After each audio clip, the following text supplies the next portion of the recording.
Bienvenidos y bienvenidas a Compralimpieza. ¿Cómo limpiar bien un ventilador?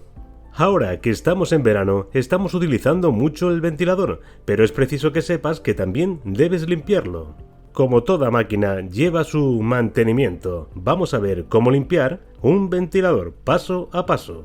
Primero, tendremos que desconectar el ventilador. Esto evidentemente parece lógico, pero mucha gente puede no caer. Es una medida de seguridad para evitar cualquier tipo de accidente. Segundo, retiraremos la rejilla frontal. La mayoría de los ventiladores tienen esta rejilla frontal, la cual se puede quitar para acceder a las aspas. Recuerda quitarla con cuidado y apartarla para seguir limpiando nuestro ventilador. 3. Limpiaremos las aspas. Para ello tendremos que utilizar un cepillo suave o un paño seco para poder eliminar el polvo y la suciedad que se ha acumulado en las aspas de nuestro ventilador. Puede ser que encuentres suciedad pegada, pero entonces ¿cómo lo hacemos? Para ello utilizaremos un trapo ligeramente húmedo con agua y jabón.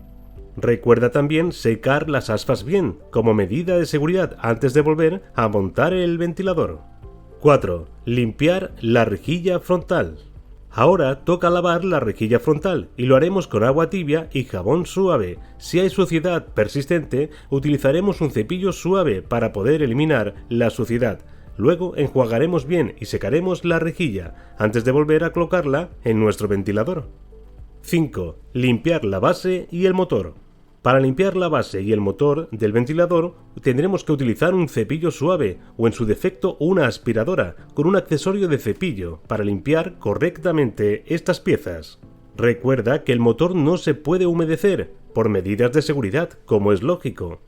6. Volveremos a armar el ventilador. Una vez que todas las piezas están completamente secas, volveremos a colocar la rejilla frontal en su lugar y asegurarla correctamente. Pues esto es todo. ¿Qué te ha parecido? Recuerda visitar www.compralimpieza.com, tu tienda online de confianza.